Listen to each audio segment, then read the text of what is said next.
Israël est actuellement en guerre contre l'Iran, mais même avant que la guerre n'éclate, l'Iran a joué un rôle important dans les événements mondiaux. Les journaux télévisés ne cessent de parler de l'Iran.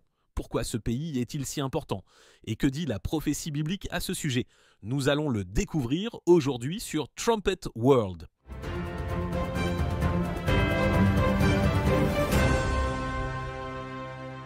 Dans Matthieu 24, verset 3, les disciples de Jésus-Christ s'approchent et lui demandent « Dis-nous, quand cela arrivera-t-il? Et quel sera le signe de ton avènement et de la fin du monde ?» Les disciples du Christ sont venus voir Jésus pour lui parler de la prophétie biblique et de son retour. Et le Christ ne leur reproche pas en disant de ne pas en parler, il ne qualifie pas ce sujet de bizarre. Au contraire, il commence à parler de la prophétie biblique et il explique les signes, les avertissements et les événements spécifiques. Au verset 15, par exemple, il commence à parler du livre de Daniel. Ainsi, il rend clair que nous devons comprendre également la prophétie de l'Ancien Testament. Dans Actes 1er, verset 11, après l'ascension de Jésus-Christ, les disciples reçoivent l'assurance qu'il reviendra. Si l'on combine ces passages, on comprend qu'il veut que les chrétiens comprennent les événements du temps de la fin et la prophétie biblique. Aujourd'hui, je voudrais donc examiner ce que dit la prophétie biblique à propos de l'Iran. Ce dernier joue évidemment un rôle énorme dans les événements mondiaux, mais il joue également un rôle de première importance dans la prophétie biblique. Ensuite, examinons Daniel 11, verset 40, une écriture qui nous décrit le rôle de l'Iran selon la prophétie biblique. Au commencement du verset, on peut lire « au temps de la fin ». Il s'agit donc d'une prophétie pour ce temps de la fin. Daniel 12, verset 1, nous donne plus d'informations sur ce temps de la fin. Il est dit qu'au temps de la fin se lèvera Michael, le grand chef, le défenseur des enfants de ton peuple, et ce sera une époque de détresse telle qu'il n'y en a point eu de semblable depuis que les nations existent jusqu'à cette époque. Jésus-Christ a parlé de cette même époque dans le chapitre 24 de Matthieu. Il a dit que la situation deviendrait si grave que s'il ne revenait pas, aucune chair ne serait sauvée vivante et l'humanité se détruirait elle-même. Au temps de la fin, il devrait donc y avoir un roi du Sud. À une époque où l'humanité dispose d'armes de destruction massive. Cela décrit un conflit impliquant des armes de destruction massive, comme les bombes nucléaires. L'idée qu'un être humain, il y a 2000 ans, ait pu imaginer que l'humanité disposerait d'armes si destructrices qu'elle pourrait s'anéantir elle-même est tout simplement stupéfiante. Au moment où Jésus-Christ prend la parole dans Matthieu 24, l'arme la plus destructive était probablement quelque chose comme une catapulte, ce qui ne se compare pas à une bombe nucléaire. Ces prophéties émanent de la pensée de Dieu. Il nous dit qu'il y aura un roi du Sud dans ce temps de la fin. Le chapitre 11 de Daniel nous donne une longue vision. C'est l'une des plus longues prophéties de la Bible. Il commence par aborder les événements qui se produiront dans les années et les siècles qui suivront la vie de Daniel. Au versets 2 et 3, il commence à parler d'Alexandre le Grand. Alexandre a été vaincu, son royaume s'est divisé en 4 parties différentes. Le chapitre décrit ensuite ce qui allait arriver au royaume après Alexandre et en particulier à ceux qui ont dominé le Moyen-Orient. Daniel ne les décrit pas d'une manière floue comme Nostradamus, mais d'une manière si claire que les érudits insistent sur le fait que le livre de Daniel a dû être écrit après Alexandre le Grand et après tous ces différents rois. Parce que s'ils admettaient que Daniel a été écrit avant ces événements, et il existe bel et bien d'importantes preuves à l'appui de ce fait, il devrait alors reconnaître l'existence d'un Dieu vivant qui prophétise l'avenir et prévoit les événements mondiaux, tout en désirant que nous les comprenions. Mais le livre de Daniel et de cette prophétie dans le chapitre 11 concerne principalement le temps de la fin. Et même beaucoup des événements anciens qu'il décrit de manière si spécifique et précise sont des préfigurations de ce qui se passe au temps de la fin. Daniel 11 parle d'un affrontement. Au temps de la fin, le roi du Midi se heurtera contre lui et le roi du Septentrion fondra sur lui comme une tempête. En effet, dans les versets précédents, il a été question d'un roi du Nord et d'un roi du Sud. Dans ces versets précédents, le roi du Nord correspond au royaume séleucide, basé en grande partie en Syrie, un royaume établi par l'un des généraux d'Alexandre qui gouverne une grande partie du Moyen-Orient. Le roi du Sud est celui d'Égypte ptolémaïque. Il s'agit encore d'un général d'Alexandre qui fonde une dynastie et règne sur l'Égypte. Daniel chapitre 11 décrit tous ces affrontements. Ensuite, nous faisons un saut dans le temps au verset 14, où il commence à parler du temps de la fin. Qui est donc ce roi du Sud et ce roi du Nord aujourd'hui? D'une part, l'histoire nous donne quelques indices. Le général romain Pompée le Grand a conquis le royaume de Syrie et 65 ans avant JC, il a vaincu les Séleucides. À partir de ce moment, lorsqu'il est question du roi du Nord, cela correspond à l'Empire romain. Cet empire est ressuscité et devient le Saint-Empire romain. Le roi du Nord est donc européen. Mais nous pouvons également examiner d'autres prophéties bibliques et constater qu'elles parlent très clairement d'une puissance européenne. La prophétie du roi du Nord dans Daniel 11 correspond très étroitement à ce que dit l'Apocalypse au sujet de la puissance bestiale. Cette puissance est clairement dirigée par une femme, ce qui correspond à une église dans la prophétie biblique. Elle est ressuscitée à plusieurs reprises. Il est donc pertinent de se demander où existe un empire qui s'élève et s'effondre tout en étant dirigé par une église. Il s'agit d'une puissance européenne, tout s'imbrique parfaitement. Cela ne ressemble pas à un ouvrage bricolé par de nombreux auteurs différents ayant écrit à des centaines d'années d'intervalle. Les propos ne seraient pas parfaitement en accord s'il s'agissait de divers auteurs humains qui écrivent sur leurs idées de l'avenir. Cela vient de l'Esprit de Dieu. Mais qui est donc le roi du Sud? C'est pour le temps de la fin, lorsqu'il y a des armes de destruction massive. Nous devrions le savoir, il devrait y avoir quelqu'un à qui Dieu a révélé la réponse et dont l'esprit est ouvert à cette compréhension. Et depuis de nombreuses années, le rédacteur en chef de la Trompette, Gérald Fleury, affirme que le roi du Sud correspond à l'Iran. Voici un extrait d'une clé de David de 1993 où il est question du roi du Sud. Le roi du Sud doit donc apparaître après la révélation de Daniel. Ces versets désignent un roi du Sud encore futur. Et selon toute vraisemblance, ce roi est l'islam radical dirigé par l'Iran. Le roi du Nord est guidé par une grande religion, et il semble que cela soit également le cas pour le roi du Sud. C'est probablement la seule façon pour eux de s'unir, à savoir la religion. Ainsi, le roi du Sud est dirigé par l'islam radical mené par l'Iran. Nous reviendrons dans un instant sur le rôle que joue la religion. Monsieur Fleury a parlé de la mainmise iranienne sur l'Irak également. Voici un deuxième extrait de cette clé de David. Des prophéties cruciales s'accomplissent en ce moment même, et elles vont affecter votre vie personnelle, quel que soit l'endroit où vous vivez sur Terre. Le roi du Sud pourrait régner sur l'Irak ou sur l'Iran, ou sur les deux pays, mais il semble que ce roi viendra de l'Iran. Il est probable que le roi du Sud gouverne les islamistes radicaux. L'Iran est un leader naturel pour beaucoup d'entre eux aujourd'hui, et il suffit de lire les journaux pour s'en rendre compte. L'Iran semble donc être le roi du Sud. Pourquoi M. Fleury a-t-il dit cela? Pourquoi évoquer l'Iran comme le roi du Sud? Pour répondre à ces questions, examinons ce que dit la Bible et réfléchissons aux identités possibles du roi du Sud.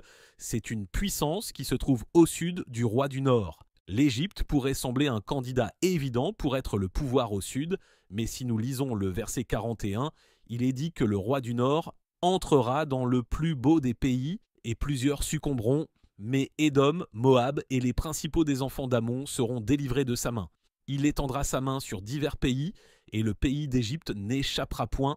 L'Égypte est donc mentionnée comme distincte du roi du Sud. Par conséquent, l'Égypte ne peut pas être le roi du Sud. Poursuivons la lecture. Il se rendra maître des trésors d'or et d'argent et de toutes les choses précieuses de l'Égypte. Les Libyens et les Éthiopiens seront à sa suite. Les Libyens et les Éthiopiens ne peuvent donc pas non plus être le roi du Sud. Et quelles sont les autres grandes puissances au Proche et Moyen-Orient? La Turquie pourrait être candidate pour diriger l'islam radical ou pour être le roi du Sud. Cependant, elle est mentionnée dans un tout autre livre de la Bible, celui d'Abias, et dans ce livre, on découvre que la Turquie joue un rôle distinct par rapport au roi du Sud. L'Arabie Saoudite est encore une autre puissance. Il existe des prophéties spécifiques à son égard, sur lesquelles nous avons déjà réalisé une vidéo concernant l'alliance du psaume 83. Elle y est également mentionnée séparément et l'on apprend que l'Arabie Saoudite sera alliée au roi du Nord. Ainsi, l'Iran semble être la seule option qui reste, car de nombreux autres sont éliminés. Penchons-nous donc sur l'Iran. Comment remplit-il ce rôle? Alors, qui a cette politique étrangère qui se heurte aux autres nations? Eh bien, c'est l'Iran. C'est pourquoi Téhéran est actuellement en guerre. L'Iran ne cesse de mener des attaques et n'abandonne pas sa course à l'arme nucléaire. Ce régime a déjà enlevé des soldats américains et britanniques. Il travaille également avec des groupes terroristes du monde entier. On peut également constater que l'Iran est le roi du Sud en examinant le rôle central de Jérusalem dans cette prophétie de Daniel 11. Au verset 45, le roi du Nord est de nouveau mentionné.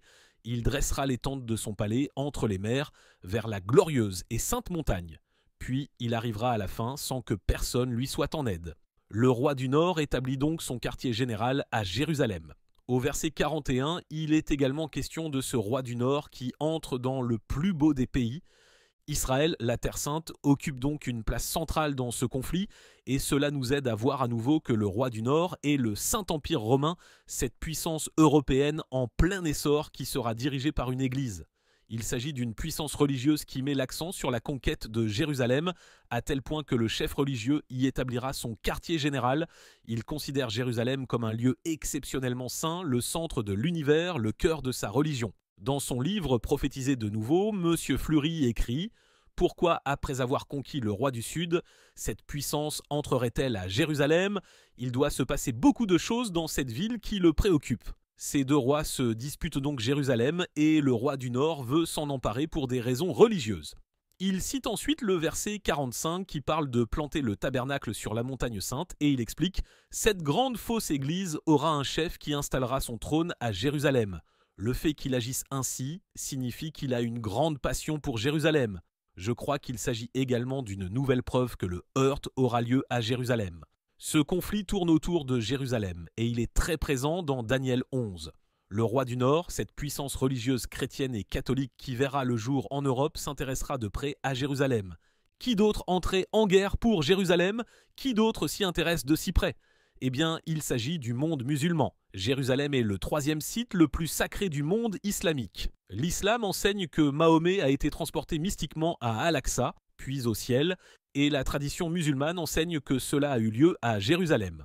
Bien que le Coran ne dit pas que cet événement tourne autour de Jérusalem, la tradition musulmane l'affirme. Et l'islam a également absorbé de nombreux éléments des religions qui l'entourent, notamment le christianisme et le judaïsme. La ville de Jérusalem y figure souvent. Le monde islamique en général est donc très attaché à Jérusalem, et l'Iran en particulier en est obsédé. L'une des principales branches de l'armée iranienne, celle qui dirige les opérations militaires à l'étranger, s'appelle la Force Quds. Le terme Al-Quds est le nom arabe de Jérusalem. Ils ont ainsi étiqueté la branche internationale de leur armée.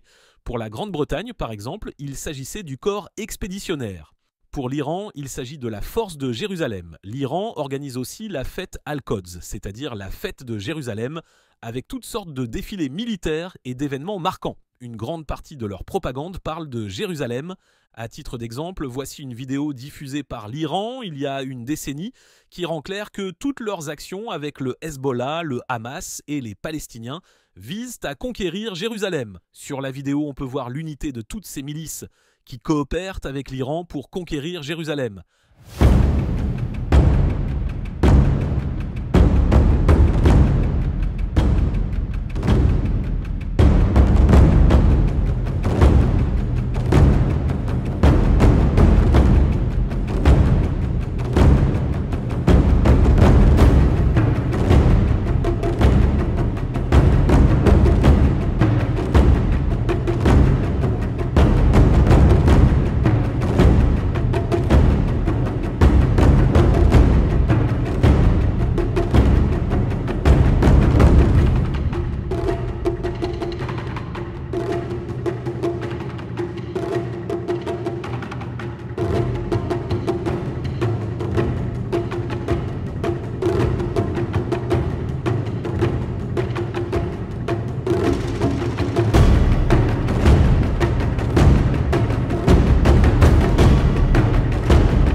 Ainsi, lorsqu'on voit le rôle central de Jérusalem dans Daniel 11, et en le comparant au rôle que joue Jérusalem dans la pensée iranienne, il est très clair que l'Iran est le roi du Sud. Une autre façon de comprendre le grand rôle de l'Iran en tant que roi du Sud est d'examiner le rôle historique important de la Perse. L'Iran est un acteur de premier plan de cette région depuis des siècles. Citons l'empire perse de Cyrus, le plus célèbre, qui est connu pour avoir renvoyé les Juifs chez eux, pour qu'ils reconstruisent le temple. L'Empire parthe a duré de 250 avant Jésus-Christ à environ 200. Ils ont affronté l'Empire romain pendant plus de 400 ans et ont été l'une des rares puissances à rivaliser de manière significative avec Rome. Après la chute de l'Empire parthe, l'Empire sassanide s'est très vite emparé du territoire et il s'agit là encore d'un empire perse sur le même type de territoire, gouverné par un groupe légèrement différent. Ils ont régné de 224 à environ 651. La Perse a donc à plusieurs reprises été une grande puissance. La Perse elle-même est un endroit très difficile à envahir grâce à ses montagnes. La Perse pouvait donc facilement entrer en Irak et s'emparer de bonnes terres agricoles et de bonnes routes commerciales. L'Empire s'est donc enrichi et devient une puissance régionale. De plus, l'Empire sassanide a été repris par le monde musulman et les Sassanides sont rapidement devenus une partie très importante du monde musulman. L'ensemble de l'Empire musulman ou du Moyen-Orient était dirigé depuis Bagdad en Irak, mais entretenait des liens étroits avec la Perse. Ils ont connu des hauts et des bas, notamment après les découvertes de Christophe Colomb et après l'ouverture des océans aux grands navires, au lieu des caravanes qui traversaient le Moyen-Orient. À ce moment-là, la Perse cesse en quelque sorte d'être le carrefour du monde, ce qui les rend beaucoup moins riches. Malgré cela, ils restent un peuple ancien et fier, ils ont un très long héritage et se distinguent des Arabes. Cela entraîne des frictions entre les deux groupes.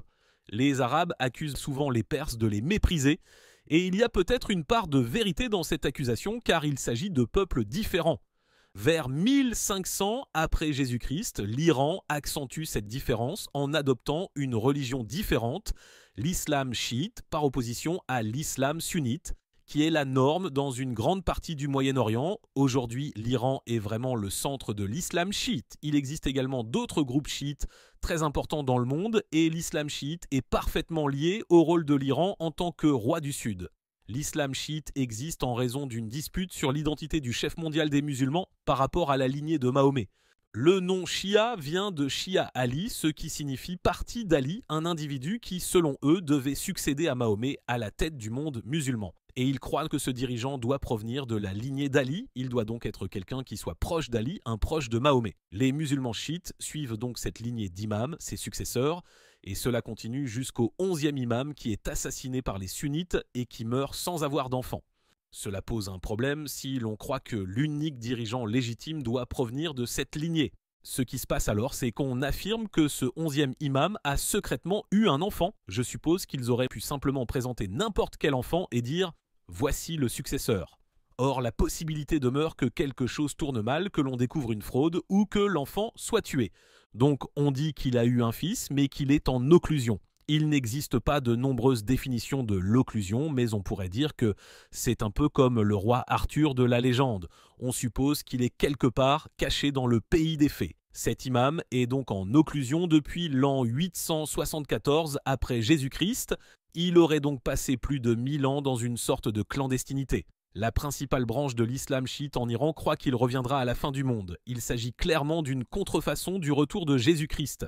Le 11e imam est assassiné, alors le 12e imam doit revenir. Ceux qui tiennent cette croyance sont connus sous le nom de duodécimains. Environ 85% des chiites sont duodécimains. Ce 12e imam porte également le titre d'Al-Mahdi ou le Mahdi. D'autres branches de l'islam ont également des croyances liées au Mahdi et pensent qu'il y a un homme, un Mahdi, qui va apparaître au temps de la fin. Ils n'ont pas exactement les mêmes propos que les duodécimains, mais ils partagent cette idée d'un Mahdi. Et cela fait de la guerre contre l'Occident un thème très répandu en Iran. L'ayatollah Khomeini, le chef suprême de l'Iran, a déclaré « Nous devons nous préparer à sa venue. Puisque nous nous considérons les guerriers du 12e imam, il faut que nous combattions. » La question de l'imam Mahdi est donc une question de la plus haute importance et sa réapparition est clairement énoncée dans notre sainte religion de l'islam. Nous devons étudier et nous rappeler les temps de la fin et l'ère de l'imam Mahdi. Nous devons préparer le terrain afin que le grand dirigeant vienne. C'est en partie la raison pour laquelle l'Iran est si agressif. Il croit qu'un chaos généralisé, la guerre entre l'islam et le reste du monde, sont les conditions nécessaires à la venue de cet imam. Il s'efforce donc de créer ces conditions. C'est aussi pour cela que la conquête de Jérusalem figure en premier plan dans leur culture. Il s'agit de préparer le terrain pour le retour de leur Mahdi. C'est également pour cette raison que l'Iran a recours au terrorisme. Si l'on regarde l'histoire moderne, on constate que l'Iran est à l'origine d'une grande partie du terrorisme au Moyen-Orient. C'est un acteur essentiel dans le terrorisme moderne. Si l'on considère un peu plus l'histoire récente de l'Iran, il est vrai que ce pays a contribué de manière significative à l'histoire du monde.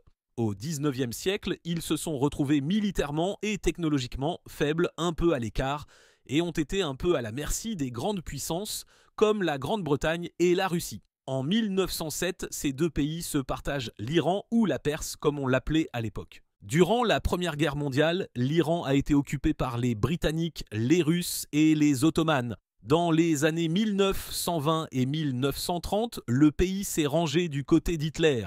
Il ne s'agit pas d'une puissance de l'Axe à proprement parler, mais il penche très clairement dans cette direction. Si l'Iran était allié à l'Allemagne pendant la Seconde Guerre mondiale, avec toutes ses réserves de pétrole, cela aurait été absolument catastrophique pour les Alliés. C'est pourquoi la Grande-Bretagne et la Russie renversent le gouvernement iranien et occupent le pays pendant la Seconde Guerre mondiale. L'Iran est alors entraîné dans la guerre froide, une période durant laquelle il y a beaucoup de coups d'État. En 1953, le Royaume-Uni et les États-Unis lancent un coup d'État qui écarte du pouvoir Mohamed Mossadegh, le Premier ministre. Il voulait essentiellement nationaliser le pétrole dont dépendait la Grande-Bretagne. L'Iran devient alors l'un de ces pays qui, pendant la guerre froide, ont eu une dictature soutenue par les Occidentaux. C'est un régime assez suspect, en effet. Il y a la SAVAK, la police secrète. On estime à une centaine le nombre de prisonniers politiques tués au cours des années 70. Mais la Grande-Bretagne et l'Amérique les ont soutenus parce que l'Iran est un pays très stratégique et très important, et ils ne veulent pas risquer de voir l'Iran tomber aux mains des Soviétiques. Avec le temps, l'Iran aurait peut-être suivi une voie similaire à celle de la Corée du Sud ou de Taïwan, en passant d'une dictature alignée sur l'Occident à une démocratie davantage alignée sur l'Occident. Or, c'est moins probable étant donné le pouvoir de l'islam au Moyen-Orient, ce qui n'était évidemment pas un facteur en Corée du Sud ou à Taïwan. Quoi qu'il en soit, en 1978, des manifestations de masse éclatent contre le Shah d'Iran, ce qui conduit à la révolution de 1979. Cet événement est un moment décisif pour le Moyen-Orient car il marque l'arrivée à grande échelle de l'islam politique. La guerre froide était en effet l'affrontement entre l'Union soviétique athée et les États-Unis, qui était nominalement chrétienne, bien qu'il y ait encore beaucoup à l'époque qui prenaient le christianisme au sérieux. Mais la religion n'a pas eu un grand impact sur le reste de la semaine, encore moins sur la politique étrangère. Certains dirigeants ont peut-être évoqué la lutte contre la Russie ou la guerre froide comme une croisade, mais la guerre froide s'agissait plutôt d'une guerre pour la liberté et la démocratie plutôt qu'une croisade chrétienne. Donc lors de la guerre froide, la religion est perçue comme un élément du passé. Il y a eu les guerres de religion dans le passé, mais maintenant tout le monde est athée, laïque. La religion ne retrouve plus sa place sur la scène mondiale. Et puis il y a l'Iran et la révolution iranienne.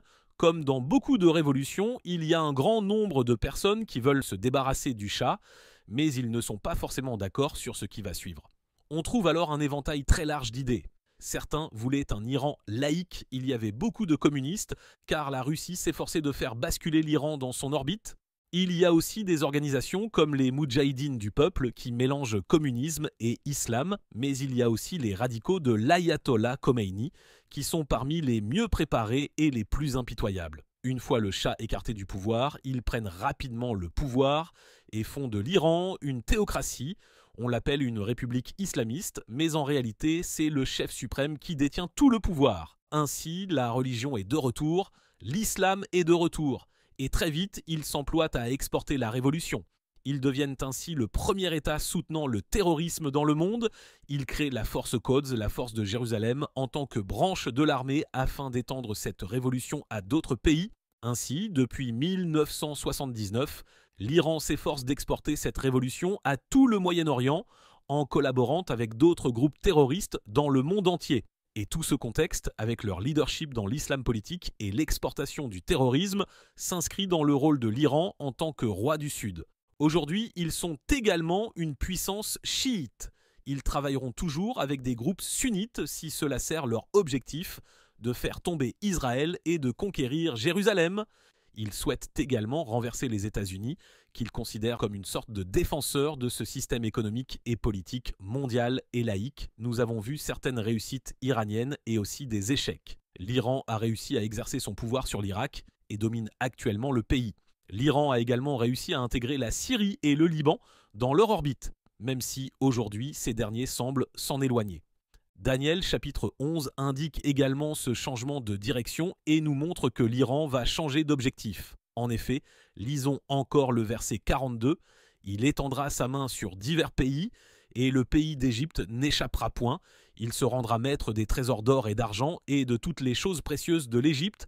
Les Libyens et les Éthiopiens seront à sa suite. » Cela signifie que le roi du Nord vaincra enfin le roi du Sud et conquérera également l'Égypte, de la Libye et de l'Éthiopie. Cela nous dit que ces pays ne sont pas le roi du Sud, mais qu'ils sont alliés à celui-ci. Le roi du Nord déclare donc la guerre à l'Iran et aussi à l'Égypte, à la Libye et à l'Éthiopie. Les Égyptiens, Libyens et Éthiopiens sont donc les alliés de l'Iran et c'est un changement prophétisé par rapport à ce qui se passe actuellement au Moyen-Orient. En ce moment, l'Égypte n'est pas alignée sur l'Iran, ce sont des ennemis historiques. Quand le Shah iranien a fui la révolution iranienne, il s'est rendu en Égypte. De plus, l'Iran est derrière les terroristes qui ont tué le président égyptien Anwar el-Sadat. Ces deux pays ont rompu leurs relations diplomatiques pendant des années. L'Iran n'a pas caché son soutien à l'assassinat de Sadat. Téhéran a même donné le nom de l'assassin à une rue. Ce serait un peu comme si la Russie nommait une rue Lee Harvey Oswald à Moscou.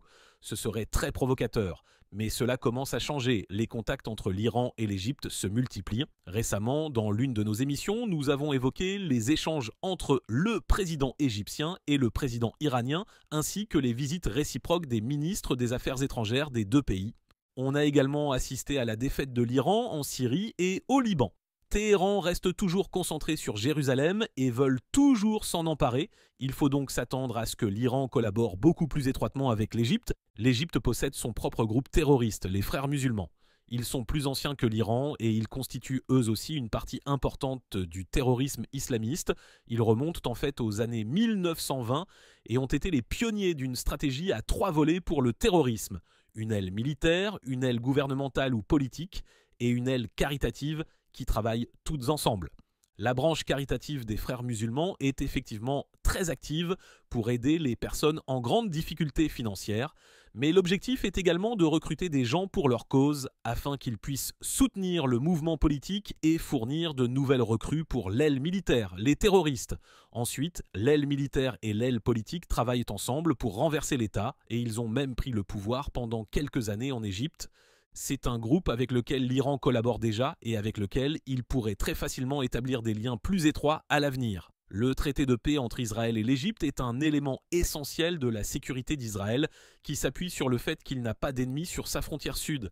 L'Iran est confronté à des revers majeurs à la suite de sa guerre avec Israël, mais s'il réussit à s'allier avec l'Égypte, ce sera un coup d'éclat pour Téhéran. Faire de l'Égypte une alliée pourrait changer la donne.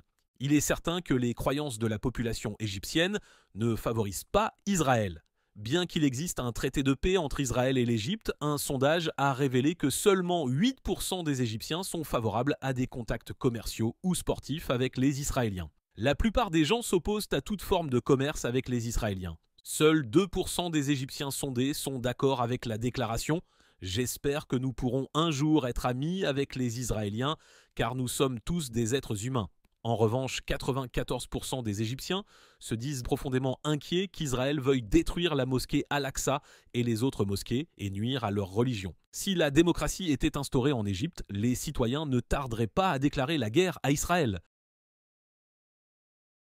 Il s'agit donc d'un potentiel allié puissant avec lequel l'Iran pourrait travailler. La Libye et l'Éthiopie sont mentionnées ensuite. Et dans Le Roi du Sud, M. Fleury écrit « Daniel 11, versets 42 et 43 met l'accent sur l'Égypte. Viennent ensuite la Libye et l'Éthiopie. Cela montre que l'Égypte est la grande conquête. Elle est la véritable puissance derrière la Libye et l'Éthiopie, ce qui laisse penser qu'elle jouera un rôle important pour amener ces deux pays dans le camp iranien. Nous devons comprendre l'énorme impact que la collaboration de l'Égypte avec l'Iran aura au Moyen-Orient et même dans le monde entier. Cet axe Iran-Égypte changera la donne au Moyen-Orient, surtout en Libye et en Éthiopie. Cela signifie que nous pouvons nous attendre à ce que l'Égypte, avec l'aide de l'Iran, entraîne la Libye et l'Éthiopie dans le camp iranien. À propos de ces versets, un commentaire déclare « Une conquête de l'Égypte entraînait presque forcément celle de la Libye et des Éthiopiens ». C'est exact, la véritable puissance est l'Égypte. L'Iran et l'Égypte travailleront donc ensemble pour faire basculer l'Éthiopie et la Libye dans le camp du roi du Sud, dirigé par l'Iran, et ce sera très violent. La Libye est un pays divisé, souvent en proie à la guerre civile. Mais en ce qui concerne l'Éthiopie, il s'agit d'une prédiction audacieuse. Nous avons une blague selon laquelle chaque fois que nous écrivons sur ce sujet, nous allons recevoir une myriade de lettres et emails d'Éthiopiens affirmant que cela n'arrivera jamais. Ils demandent pourquoi nous encourageons les terroristes à prendre le contrôle du pays. Eh bien, nous ne les encourageons pas. Nous déclarons tout simplement ce qu'annonce la Bible. En ce moment, l'Éthiopie est majoritairement chrétienne, bien qu'elle compte aussi une forte minorité musulmane, soit environ un tiers de la population. Très récemment, le pays a été plongé dans une guerre civile brutale. L'Éthiopie présente donc des divisions tribales et religieuses que l'Iran pourrait exploiter pour prendre le pouvoir. De plus, l'Égypte et l'Éthiopie ont de nombreuses frictions au sujet du Nil et de l'utilisation de l'eau qui passe à travers le pays. L'Éthiopie vient de terminer un nouveau barrage et l'Égypte craint qu'elle ne prenne trop d'eau, ce qui aurait des répercussions considérables sur l'économie égyptienne fragile. L'Éthiopie, elle, affirme que le traité est injuste et que l'Égypte prend déjà la vaste majorité de l'eau. C'est une source de conflit potentiel. Monsieur Fleury a également écrit « Quiconque influence ou s'empare totalement de l'Éthiopie aura sans doute le contrôle des petites régions de l'Érythrée et de Djibouti sur le littoral de la mer Rouge. Ces régions ne sont devenues indépendantes de l'Éthiopie que récemment. De plus, je crois que la Bible considère que ces petites régions font partie de l'Éthiopie. Et peut-être que le Soudan et le Soudan du Sud pourraient également être inclus. L'Iran va donc changer d'objectif et développer sa puissance régionale au sud-ouest d'Israël. C'est toute une région qui pourrait basculer très rapidement et qui est susceptible de conduire à un conflit. Pour revenir à Daniel 11, verset 40, on peut lire « Au temps de la fin, le roi du Midi se heurtera contre lui, et le roi du Septentrion fondra sur lui comme une tempête. » Il y a donc une confrontation entre ces deux-là. Il vaut la peine de se pencher sur ce mot « heurter ». Le mot « heurter » peut signifier entrer brusquement en contact, cogner ou aussi au sens figuré, rencontrer un obstacle. Mais le mot hébreu dans ce verset ajoute d'autres significations. C'est en fait le même mot utilisé dans Exode 21, verset 28, où il est question d'un bœuf qui blesse quelqu'un avec ses cornes. C'est un terme très violent. Imaginez un grand bœuf ou un taureau qui fonce avec ses cornes. Cela peut tuer, c'est une attaque mortelle. Il ne s'agit donc pas d'un simple différend. On peut donc considérer cela comme une frappe très meurtrière de l'Iran contre l'Europe. C'est ce que nous constatons aujourd'hui. Téhéran est belliqueux, l'Iran veut se doter de l'arme nucléaire, peut-être qu'Israël les empêche de miniaturiser une bombe avancée qu'ils pourraient placer sur un missile, mais ils pourraient toujours travailler à la mise au point d'une bombe portée dans une valise et qu'un kamikaze pourrait transporter quelque part, ou bien ce heurt pourrait s'agir d'une attaque sur plusieurs fronts. Dans notre brochure, Le Roi du Sud, Monsieur Fleury écrit « Sans aucun doute, cet affrontement tournera autour de Jérusalem et de la Judée biblique, aujourd'hui appelée Israël, tout comme les affrontements à l'époque des croisades. En effet, cette ville est la 3e ville sainte du monde islamique. Le pape Jean-Paul II a même évoqué publiquement la possibilité d'y transférer le siège de l'Église catholique romaine. Ces deux grandes et puissantes religions désirent ardemment s'emparer de Jérusalem. L'objectif le plus prisé de l'Iran serait la conquête de Jérusalem. Cela pourrait galvaniser une plus grande partie du monde islamique en soutien de l'Iran et étendre l'influence musulmane radicale à de nombreux pays en dehors du Moyen-Orient. Cela pourrait conduire à des émeutes dangereuses et au terrorisme en Europe, en Asie et aux États-Unis. Du coup, encore une fois, nous voyons que ce conflit tourne autour de Jérusalem. Examinons maintenant une prophétie connexe dans Zacharie, chapitre 14, qui nous en dit plus sur ce qui se passera à Jérusalem. « Voici le jour de l'Éternel arrive, et tes dépouilles seront partagées au milieu de toi. Je rassemblerai toutes les nations pour qu'elles attaquent Jérusalem. La ville sera prise, les maisons seront pillées et les femmes violées. La moitié de la ville ira en captivité, mais le reste du peuple ne sera pas exterminé de la ville. » Le verset 2 suit un ordre chronologique inversé. Il explique comment se déroulera cette grande bataille lors du retour du Christ. Le verset 3 dit L'Éternel paraîtra et il combattra ces nations comme il combat au jour de la bataille. Donc lorsque le verset 2 commence en parlant du rassemblement de toutes les nations contre Jérusalem, c'est en fait la troisième étape. Ensuite, la ville sera prise. Et c'est le deuxième événement. Le premier événement est que la moitié de la ville ira en captivité. Donc la première étape est la conquête de la moitié de Jérusalem. Dans son article « Jérusalem est sur le point d'être coupée en deux », M. Fleury a écrit « La chute de la moitié de Jérusalem déclenche une réaction en chaîne à grande échelle qui conduit à la seconde venue du Christ. Cette première phase peut se produire à tout moment. Il est presque certain que les Palestiniens, soutenus par l'Iran, seront les auteurs de cette action violente. Ils viendront conquérir la moitié de Jérusalem, vraisemblablement Jérusalem-Est, et cela déclenchera une réaction en chaîne. » Dans son livre « L'Éternel a choisi Jérusalem », M. Fleury écrit « Cette agression de la part du roi du Sud sera probablement directement liée à Jérusalem. Il se pourrait bien que les Arabes, incités par l'Iran, conquistent la moitié de la ville. Je pense que les Palestiniens tenteront de conquérir le mont du Temple et y réussiront, interdisant ainsi l'accès à toute autre personne.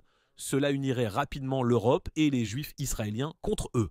Ainsi, nous voyons que l'Iran ou les terroristes palestiniens qu'il soutient prendront le contrôle de la moitié de Jérusalem. Selon toute vraisemblance, ce sera le heurt dont il est question.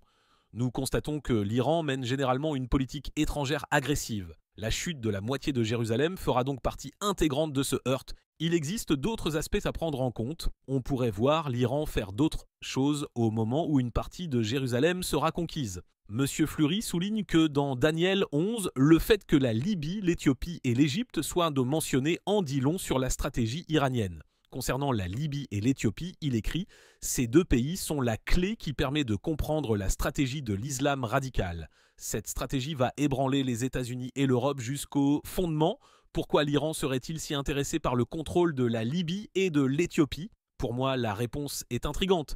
Si l'on regarde une bonne carte du Moyen-Orient, surtout les côtes de la mer Méditerranée et de la mer Rouge, on comprend vite pourquoi le roi du Sud, l'islam radical, s'intéresse autant à une alliance, voire au contrôle total de ces deux pays, et aussi à l'Égypte et à la Tunisie.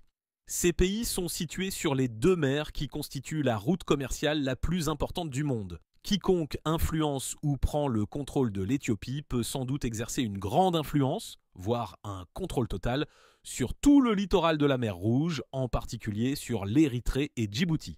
Ces régions ne sont devenues indépendantes de l'Éthiopie que récemment. Je crois aussi que la Bible considère ces petites régions comme faisant partie de l'Éthiopie. De plus, prendre le contrôle de l'Égypte signifierait aussi prendre le contrôle du canal de Suez. Mais s'emparer du canal de Suez ne suffit pas. L'Égypte a essayé de le faire en 1956, mais la Grande-Bretagne, la France et Israël l'ont chassé en une seule attaque. Toutefois, la situation est tout à fait différente aujourd'hui. Si la route commerciale maritime est jalonnée de nations islamiques radicales disposant d'une véritable puissance aérienne, notamment en matière de missiles et de drones, l'Iran pourrait exercer un contrôle presque total sur le commerce qui transite par ces mers. L'islam radical pourrait arrêter l'acheminement de pétrole essentiel vers les États-Unis et l'Europe. L'Iran pourrait également se servir de cette situation pour s'emparer de Jérusalem, le troisième lieu saint de l'islam. Je pense que Jérusalem est plus importante que le pétrole. M. Fleury a d'ailleurs écrit à ce sujet il y a des années. Nous voyons déjà l'Iran travailler sur cette stratégie en utilisant par exemple les Houthis au Yémen pour s'en prendre à la navigation dans la mer Rouge et inciter de nombreux navires à faire le tour de l'Afrique. Et si l'Iran passe à la vitesse supérieure, s'ils obtiennent le contrôle de l'Égypte, de la Libye et de la mer Méditerranée, ils pourraient s'attaquer à des transports maritimes que l'Europe considère comme sûrs et sécurisés. Que se passe-t-il s'il y a des attaques venant de la Libye, ciblant tout le commerce qui passe par la Méditerranée? Il ne s'agit pas seulement du pétrole transporté par les navires, mais aussi des oléoducs et des gazoducs qui relient l'Afrique du Nord à l'Europe. Que se passe-t-il si ces infrastructures sont également ciblées? On peut imaginer qu'il s'agirait d'une attaque contre l'Europe, et vous pouvez voir comment une grande partie de cette prophétie est déjà en train de s'accomplir. Si nous revenons à Daniel 11, au verset 40, on peut lire que le roi du Septentrion fondra sur lui comme une tempête avec des chars et des cavaliers et avec de nombreux navires. Il s'avancera dans les terres, se répandra comme un torrent et débordera. Le mot tempête est intéressant. Selon un lexique, cela signifie balayer comme une tempête. Une autre définition est se hérisser en raison d'une terreur. Il s'agit donc d'une attaque terrifiante et choquante. Dans Le Roi du Sud, M. Fleury écrit « Cela peut également signifier le fait d'être accablé de terreur ou de trembler de peur. » Ce mot renferme un thème inhabituellement fort de terreur. Cette tempête terrifiante sera-t-elle nucléaire ? Elle sera certainement terrifiante. Tout cela est sur le point d'exploser au Moyen-Orient.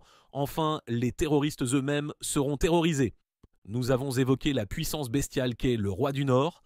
Dans Apocalypse 13, verset 4, les nations du monde déclarent « Qui est semblable à la bête et qui peut combattre contre elle ?» Le monde entier est terrifié par la force de cette attaque. C'est ainsi que l'Iran va tomber. Israël ne va pas vaincre définitivement et complètement l'Iran avec les attaques qu'il mène au Moyen-Orient. Il aura peut-être des succès, peut-être qu'Israël réussira à éliminer l'ayatollah. Mais comme nous l'avons vu, se débarrasser d'un gouvernement est une chose.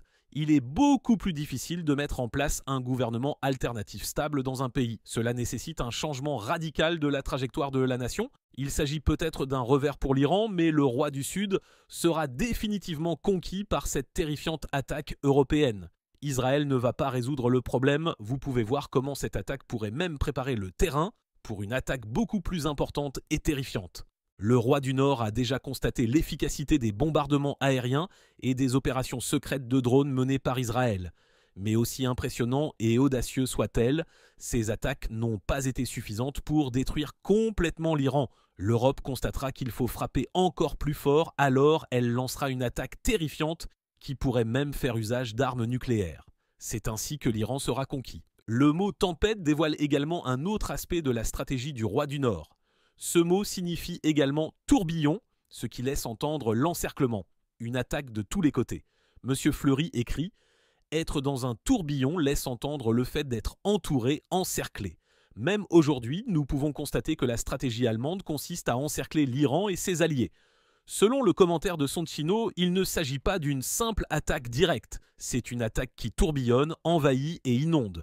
Cela correspond parfaitement à la géographie de l'Iran. Le pays est très montagneux à sa frontière avec l'Irak, mais dans d'autres endroits, il y a de nombreuses régions qui ne sont pas aussi protégées. Si vous pouvez attaquer dans plusieurs directions différentes, cela changera la donne. De plus, la frontière orientale est beaucoup plus facile à franchir. C'est ainsi qu'ils ont généralement été envahis dans le passé. Les Mongols, par exemple, ont conquis l'Iran de ce côté-là parce que c'est bien plus facile. L'Allemagne s'efforce donc d'encercler l'Iran, ses alliés et ses mandataires afin de les attaquer de tous les azimuts. Cela inclut ce qui se passe en Afrique du Nord et la manière dont l'Iran s'étend en Égypte, en Libye et en Éthiopie. Le lieutenant-colonel André Wenster, président de l'Association des forces armées fédérales allemandes, a évoqué les attaques terroristes perpétrées au Mali il y a une dizaine d'années. Selon lui, cela montre une fois de plus qu'un cercle de feu s'étend de l'Afrique par le Yémen, la Syrie et l'Irak. Il a également souligné la nécessité pour l'Allemagne d'affronter l'Iran dans ce cercle de feu. Voilà la stratégie du tourbillon, encercler l'islam radical. L'Allemagne met en œuvre cette stratégie prophétisée dans la Bible. Une autre prophétie dans le psaume 83 parle des alliés du roi du Nord. Là encore, nous avons réalisé une vidéo à ce sujet. Ces alliés débarquent alors avec une grande force. Le verset 41 de Daniel 11 dit que le roi du Nord entrera dans le plus beau des pays. Le mot hébreu pour « entrer » indique une entrée pacifique, pas une invasion ni une conquête. Tout porte à croire que ces soldats sont accueillis comme des soldats de la paix, peut-être même comme des libérateurs.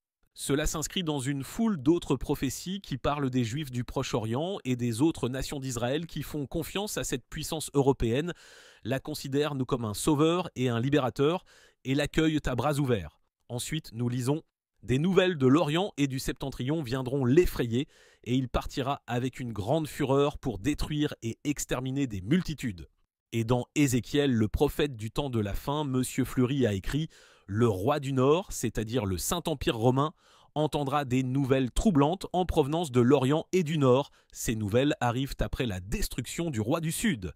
Elles proviennent de l'axe asiatique. » Il y a un groupe de puissances asiatiques qui s'allient et dont il est également question dans l'Apocalypse. Elles sont appelées les rois venant de l'Orient. L'empereur du Saint-Empire romain s'inquiétera de ce que font les Russes et les Chinois.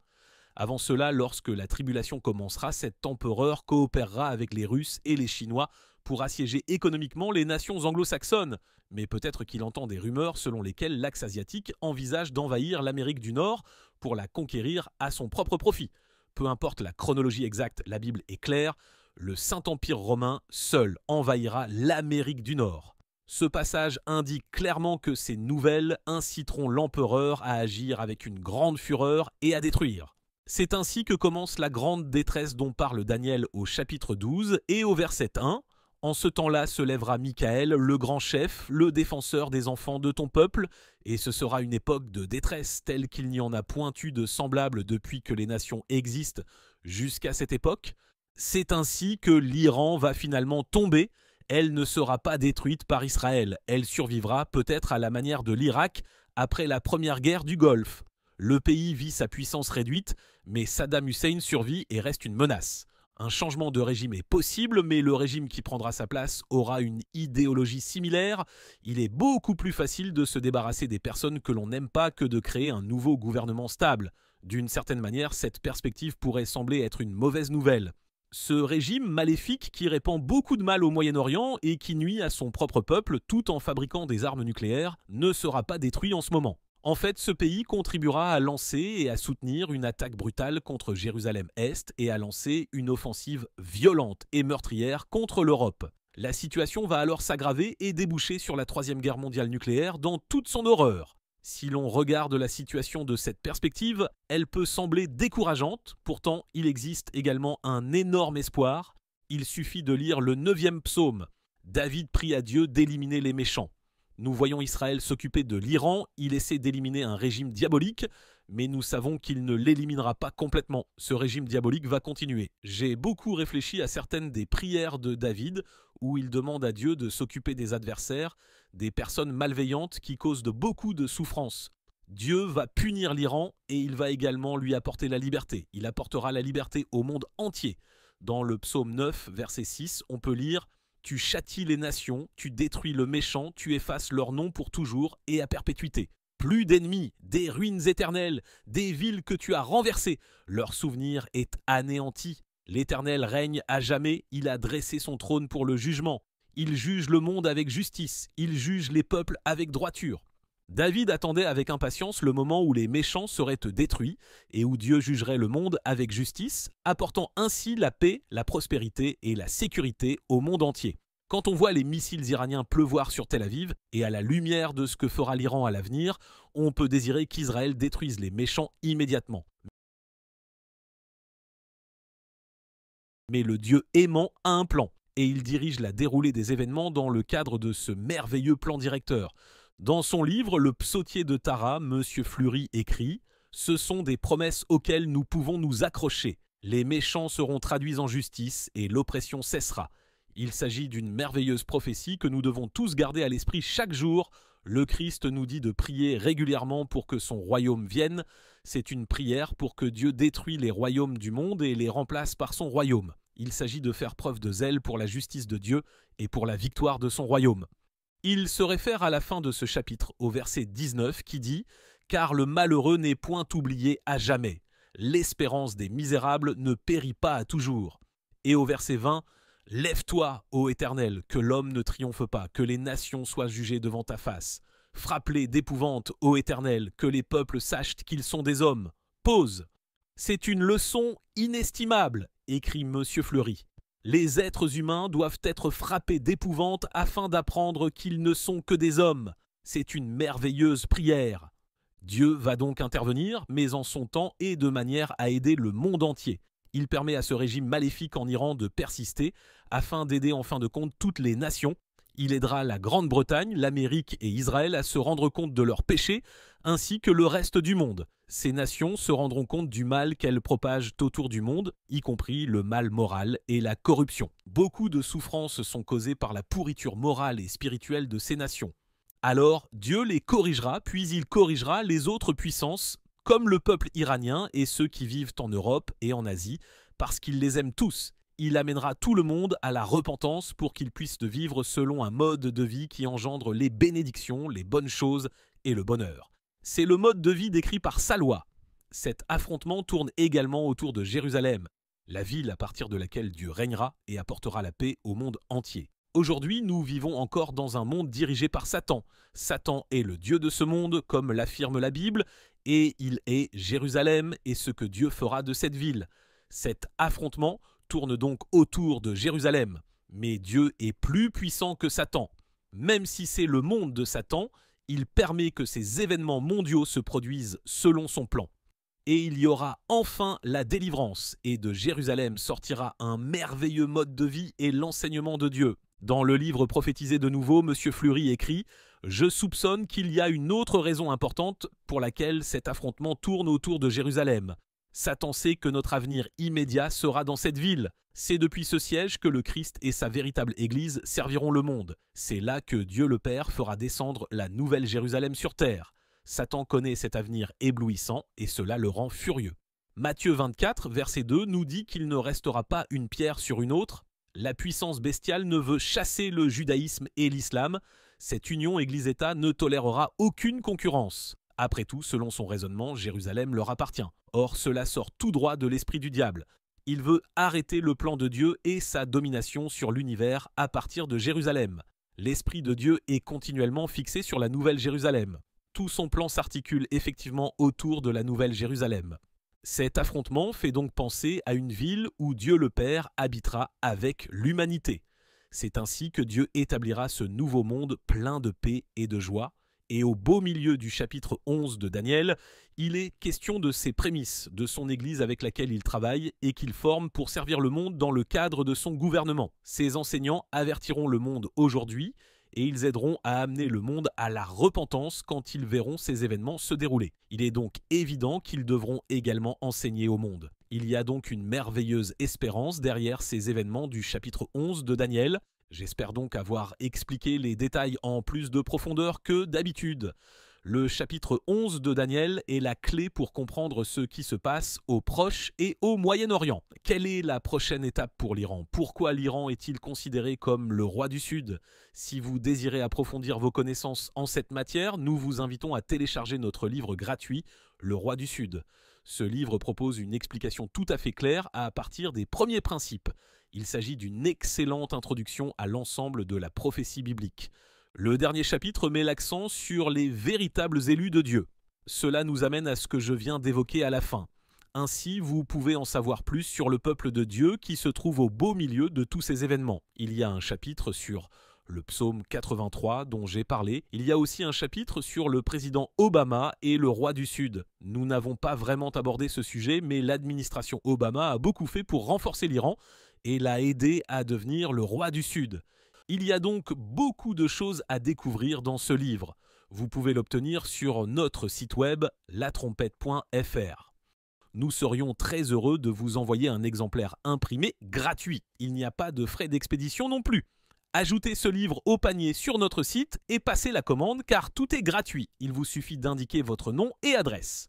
Ensuite, il n'y a pas de relance publicitaire. Nous n'allons pas vous appeler et vous harceler pour que vous fassiez des dons ou que vous assistiez à notre église ou quoi que ce soit de ce genre. Nous proposons également une revue imprimée, également gratuite, intitulée La Trompette. Là encore, il n'y a pas de publicité. La seule chose à faire est de renouveler tous les 6 mois si vous le désirez toujours. Et si vous souhaitez assister à notre église, c'est vous qui devez agir. Nous ne faisons jamais pression sur les gens. C'est Dieu qui appelle les membres de son Église et ce n'est pas à nous de convaincre les gens de s'engager. Nous n'allons donc pas vous harceler et nous ne vendons non plus vos données. Nous voulons simplement partager avec vous cette merveilleuse vérité pleine d'espoir. Allez donc sur notre site web et retrouvez ce livre. Merci beaucoup d'être avec nous. Si vous avez des questions ou des retours ou si vous souhaitez en savoir plus, vous pouvez nous envoyer un email à lettre à latrompette.fr ou nous laisser un retour sur YouTube ou sur Rumble. Merci beaucoup à Georges Haddad pour la production. Nous serons de retour bientôt. D'ici là, continuez à observer votre monde.